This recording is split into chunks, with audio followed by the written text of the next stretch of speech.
Did you think Inside the Ropes would tour again? Or is it sort of the thing where it's like, whew, this is a relief? Hello, I'm Adam Pacitti from Cultaholic Wrestling, and you are watching Tom Talks Rubbish. It's the place for interviews, wrestling reviews, and so much more.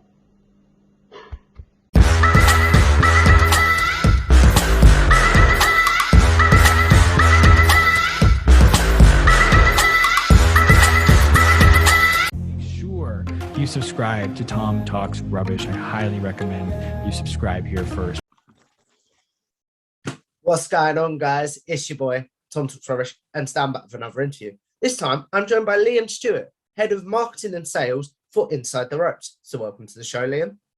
Thank you very much for having me, man. It's strange being on this side of the interview. You know, I'm usually in your role, the hot seat. You know, it's nice. You've had to press record. That you have to deal with all that side. I just got to sit back and chat. It's much nicer being on this side of things.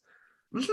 So to get a basis of where you are as basically, were you a wrestling fan before you started with Inside the Ropes? Yeah, so I've been sort of lifelong. My earliest memories of wrestling were me and my dad watching it on Sky, sort of the morning after or the days after when I'd go down to his and watch it. So we're talking sort of early 2000s. And then from there, TNA kind of properly got me hooked in wrestling. So that 2005 era of Styles, Daniels, Joe, like the proper era of TNA. So I've been sort of well into wrestling for, going to make myself feel old now, about 20 years. Oh, no, because I think you got in the same year as me, if I know what you're talking about. Yeah. So I'm like, have I been watching for 20 years now? Oh, yeah, it's a strange one, isn't it? Realizing just how long it's been about. Yeah. So how does your fandom continue to like present day? So I'm in a weird position now where I think that sort of 2017, 18, it was really high in terms of I was going every weekend to any show I could get my hands on, from Progress to Rev Pro to sort of New Japan shows when they came over here, Ring of Honor, WWE house shows. I was doing everything and anything. And I was staying up every night. At the time, my job had sort of pretty fluid hours. So I was working sort of during the day, stay up, watch Raw, watch SmackDown, watch AEW, watch whatever. And it was great. And then there was sort of that period of COVID and speaking out where wrestling became a little bit harder to enjoy. Yeah. And now that it's kind of my job, it's kind of like I view it slightly differently. I would say that I probably watch less wrestling than I have for the past 10 years, but I think I appreciate it in a different way. So I haven't fallen out of love with it by any means, but now my Friday nights are spent going to bed nice and early because I'm getting too old to be staying up till 1 a.m. to watch SmackDown for 2 hours. Fair enough. So to break it down, when did you join Inside the Ropes? Oh, good question. So my route into Inside the Ropes is quite a strange one, because basically what happened is a friend of mine who I didn't know at the time, a guy called Inisde, made a Facebook community for it. Messaged Kenny, messaged the guy saying, I want to do this to bring the fans of the podcast together. This is back when it was just the tours and the podcast. And I was just in college one day studying business management, and we were bored. We were on the computers. I was on my Facebook and it popped up. So I joined that, started chatting to some people through that, kind of got more involved with Inside the Ropes through that, became an admin of that page. And that would have been back in 2016. But at that point, it was just kind of a thing I was doing for fun, running predictions, contests, little giveaways, hopping in Discord calls with some of the other fans to watch pay-per-views. And then COVID happened. Obviously, the tours went away. And Kenny and Co decided to launch the website and the magazine. And I think at that point, they were looking for guys that they knew the brand, knew sort of what Inside the Ropes was about, and knew that would kind of work hard. So that would have been sort of 2020, mid 2020, early 2021, that I kind of got brought on initially to do social media. I'd applied to do writing, and kind of still do a bit of that, but kind of got brought on to bring my knowledge of social media and the brand to kind of help grow it to the next level. Fair enough. So what is like your background in social media before Inside the Ropes? And then the second prong of that question is If you hadn't been such an Inside the Ropes fan, do you think they would have maybe offered you the job? So my background, so I currently I've just graduated the last 18 months or so with a master's in marketing from University in Glasgow. So like it's my full-time job outside of wrestling as well as working in marketing and social media. But at the time that kind of Inside the Ropes brought me in, it was just kind of something I'd done sort of kind of ad hoc on and off for various sort of freelance companies. So my thing's always been sort of organic content creation. So looking at how Inside the Ropes can use Twitter, TikTok, Instagram, Facebook to help kind of get the message and get the word out there of sort of the great work that's done. I don't think if they had known who I was already, I would have got it, because at the time I didn't have a plethora of sort of experience. And also I think it was something they kept quite close to their heart in terms of the team that initially came in to do social media was myself, my friend Dennis, who set up the community, and a gentleman called Dean Puckering, who's been involved with Inside the Ropes since the early days of the tours and had done sound design and videography for them. So I think it was one of those where if they were handing over the reins, they wanted it with people that they could trust not to go out there and destroy the brand right away, which we managed to do for the most part so far. Yeah, I get you. So is one of your duties, I'm just curious to know this. For example, I went to the Kurt Angle tour in London, which would have been a couple of months ago now. Is one of your duties basically taking all the pictures that is taken with Kurt and going, these are going on the website now? So not in sort of that regard. The photos are taken by a photographer they hire, but then Innes went, my sort of colleague Innes and Jen, who you know as well, they kind of went along to all of the tours or various tours and kind of took social content. My role within the sort of the tours is more advertising them to make sure that we sell the tickets and make sure that we get the word out of them, because you know, you'd be amazed nowadays the way that social media is, how quick and how easy it is to miss something. Yeah. So my job is just to be it through paid advertising or organic content, or just, you know, making sure that to interact with people who are buying tickets to help spread the word. That's where my sort of remit is. Fair enough. What are some things you feel like as you grow with Inside the Ropes, they can do more to promote their brand?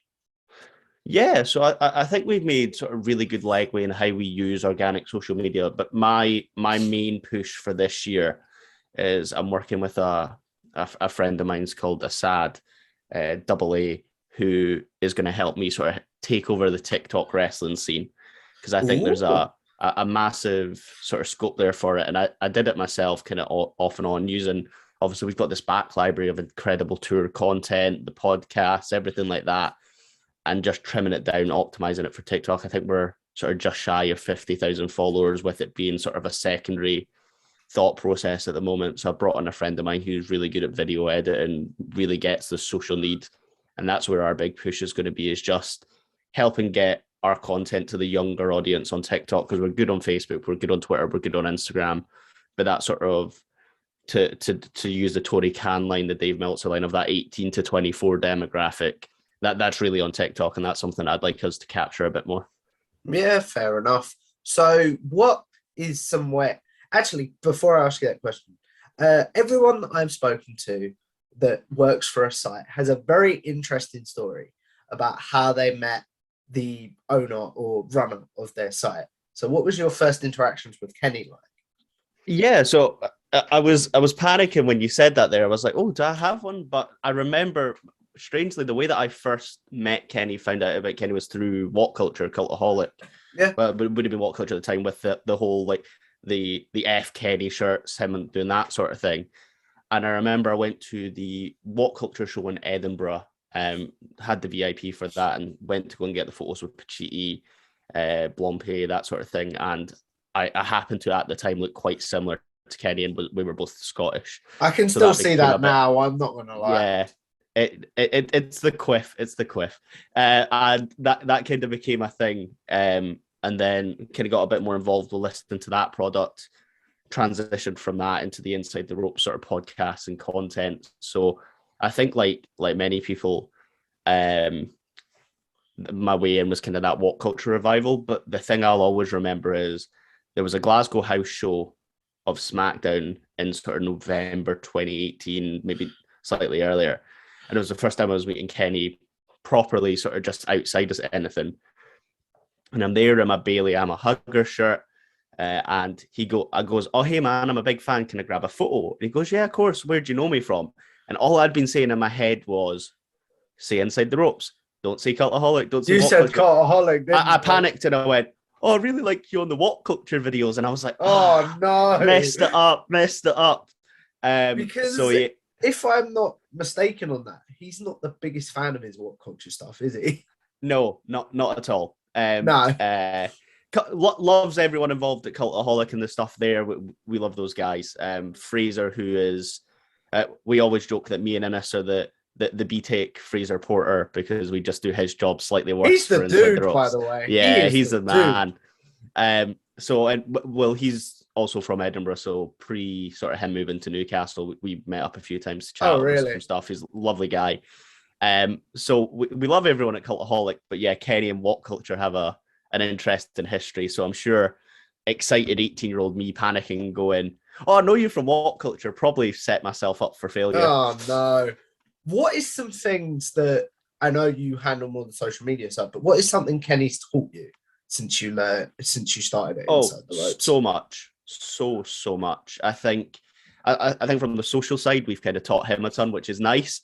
But just from general sort of the way you engage in the wrestling industry, because wrestling is such a strange place in terms of, there's all these things you always read about the handshake and meeting everyone backstage. And obviously Kenny's done the tours with these proper sort of industry giants and it's built up that reputation. So it's always been important to maintain that. So he's taught me a lot about that, how you speak to people, how you compose yourself as someone representing the brand. But even just from an interviewing point of view, Gary Cassidy, who kind of did our interviews for a while and has been a big mentor of mine, and Kenny, who's been a massive help, have kind of really helped me improve, because when I first started doing interviews, it was terrifying, and I still get that feeling in my stomach before one that I feel like, I'm like, it's all I think about the day before. It could be a 15-minute interview, but it's on my head for about 3 days before it, like completely, oh, what if this happens? What if that happens? I think that's a human thing, though, because Yeah. even talking to someone like yourself, I still get that. Yeah. Do you know what I mean? I think it's just that sort of concern of making a fool of yourself. That's almost my number one thing. Is say I get sort of nothing that I'm looking for from the interview, but it goes well and the person's happy. That's kind of been something that Kenny and Gary have taught me, is this idea of, if you're doing an interview with someone, especially, you look at wrestlers when they're doing media days, and you might be the 10th interview they've had that day, and they might have 10 after you. You don't need to worry about being the guy who gets the best story. Worry about being the guy that when they lie at bed at night and they get asked by their significant other, how was the media today? You want to be the one they remember. So then that kind of, from me, built into, I always end my interviews on a silly question that I know they're not getting asked for the rest of the day. We spoke with Mia Yim yesterday, and we had a big chat about how my dog's named after Mia Yim. And that then, Mia's tweeting about that. And it's just the little things of humanizing wrestlers. I saw this. Looking at them so there's something other than just, oh, you're a wrestler, I'm media, here to ask you the same questions you're going to get asked all day. What's your dream match? Who's your dream opponent? I know you don't want to answer that. I don't really want to ask you. So let's have a bit of fun with it and try and do something mutually beneficial at the same time. And that's kind of been a key part of what Kenny's taught me. You talked about there as well, teaching Kenny some stuff. So what is something you feel like maybe you've taught Kenny? How social media works. Kenny obviously did great at kind of building the brand up over, the time from it being a podcast to the tours, and, Kenny and Inside the Ropes are tied completely. It's his baby, it's his project. And it's just nice. He's very open to listening to ideas from me and Kenny, me and Innes and Dean when he was here, in terms of how we should be looking to structure our content when it goes out. Sort of more creative stuff we want to do that there might not be an immediate value to, just letting us explain this is why we need to do it, because it's the future. And he's really good to sort of take advice on board. And, given that he's older, has more experience with this, the fact that he's willing to, especially when we first came in, listen and go, I trust you, run with it, was a big help. Fair enough. So are you someone that has been to an Inside the Ropes tour? Yeah, so before I started, I've not done as many as most people would have expected, given that, it started with me being a fan. I did James Ellsworth, Scott Hall, Shawn Michaels, Angle just there, and Mick Foley and Chris Jericho, I think. So I've done a handful of them, but it was one where I was much more a podcast side of the Yeah. inside the ropes fans. So I was, Kenny and Sondra sat talking about, NXT was my jam. Kenny and David sat moaning about Raw. It was nice therapeutic hearing that someone else also was miserable at 4 a.m. watching some 6-man tag that was set up in the first segment of the night. So, yeah, I've been to a few, but not as many as I would like to have been. That was going to be my next question. What has been your favorite that you've been to? Scott Hall, which sounds like I'm just saying it because obviously passed recently, but I think it was the main first one I went to with Innes after we met online. I think it was the first show we ever met in person. So as well as the show being really good and him being really open and talking about it's kind of inherently linked with me meeting one of my best friends. So it's got a nice link through that. So I really enjoy it because of that. Fair enough. So as we look at wrapping this up, we're going to go into a segment now. You talked about asking generic questions in interviews. I have a segment called Generic Questions. Love it. I love it. Where those of you that have seen my videos before will know this is where I ask my guest their favorite match, favorite pay-per-view, favorite wrestler or superstar, favorite tag team, and favorite theme song of all time. Basically, so now they have a place to go, look, I've answered this. Go watch Great. This. I love it. What's your favorite match of all time, Liam? So I got asked this recently just at the pub when I was talking with some friends, and my answer for the last few years has been Okada Ospreay from Dominion. But I also think that that's also just kind of me being like, oh, look, I watch other wrestling.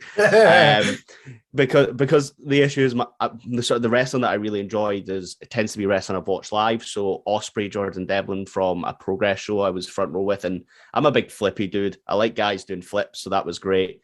But yeah, I think my answer would either have to be Ospreay Okada from Dominion or Eddie winning the title from Brock at No Mercy. For two very different reasons. I'm a big Eddie guy. Good matches there. Big Eddie guy. Favorite pay-per-view of all time? Favorite pay-per-view? Probably that No Mercy that Eddie won the title. Ooh. Yeah, just it's that moment alone for me. I would have been 10 at the time, and I think I had tears down my face as Eddie won it. So, oh wow. Favorite tag team of all time? The world's greatest tag team. Then that's not just because I'm speaking with Charlie later today and they're on my mind. They are Shelton Benjamin during that 04-06 period was one of the best athletes I've ever seen in a ring.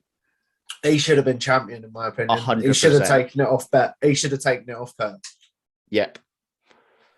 Favorite theme song of all time? Ooh, so I'm going to answer this in two ways. My favorite theme song at the moment is Powerhouse Hobbs because it's in my gym playlist and it just gets me going. All time, AJ Styles TNA theme, Get Ready to Fly. Probably that one. And then as we do our final generic question, favorite wrestler or superstar of all time? Triple H. He is he makes no sense for me because anyone who knows me knows that I'm like Mr. Flips, Mr. Ospreay, Mr. AJ Styles, Mr. Phoenix. And then my favorite wrestler of all time is the slow guy that did methodical wrestling and cut a good promo, but he's just inherently tied with my love of wrestling and my dad loved him. So it's got to be Triple H. Is he your dream interview? Oh, 10,000%. 10,000%. Fair enough. So as we look at wrapping this up, I have one question, and this is a question I'm going to ask a lot of the Inside the Ropes crew as hopefully I get more on. But did you think, as the pandemic was at its height and things like that, did you think Inside the Ropes would tour again? Or is it sort of the thing where it's like, whew, this is a relief? Yeah, I think it's a strange one because my views on COVID. Don't worry, this isn't about me about to say I'm an anti-vaxxer. Don't worry. No, my channel has gone by. Thanks, Liam. No, I started and I thought it was maybe going to be a thing for 3-4 months. And I was like, right, we follow the guidelines, so we do what we need to do, but I don't see this being a thing for too long. And then obviously it was very much a thing for a long time, really long. And I genuinely at one point didn't know if we would ever get back to any sense of normality. And as part of that, I was like, well, I guess the tours are kind of going to have to move on to an online thing. And I don't think that works as well. So finding out they could come back and having Kurt be that first tour that happened was great. And, you know, you saw the tour. I was at the Glasgow one. Kurt I was was at the great. London one. See, which I'll tell you a story off camera because I don't want Kenny to know that I've told you this story. Seeing Kurt sing "Sexy Kurt" was that's bucket list. Yeah, Kurt sang "Sexy Kurt" on stage, and it's one of the best things I've ever seen. You know, a man about to and has now had knee surgery, just sat vibing and singing. It's top 10 moments of my life.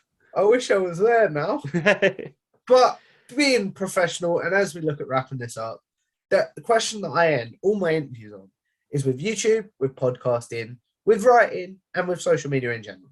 We're all sort of going to live forever in some sort of way. So I know you don't have a lot of video content out there, but what is one article or maybe social media thing that you are like, don't go back and look at that. I've grown a lot since then. And then what is one that you're like, if you want to know my body of work, make sure you go check that out. Yeah, that's a great one. I think if you... The one thing I always look back and cringe quite a lot at is my old tweets. I've deleted a lot of them. But everyone, when they're a teenager, thinks they know everything about everything. Yeah. And be it politics or music or wrestling, my opinion was the correct opinion and I wouldn't listen to anything else. And I think that's been my biggest change. Bodies of work that I'm like, if you want to get to know me and what I do, I'd say check out my interview with JBL on the Inside the Ropes YouTube channel. I think I managed to get a really good interview out with someone that's kind of historically quite protective over themselves and the character. And, you know, he spoke really honestly with me and was great. And something you could read. I'm working on something at the moment that should be quite good, but I wrote an article a few years ago or a year and a half ago about NXT's women's division and why I think it's kind of, or at least was, one of the best divisions in wrestling history.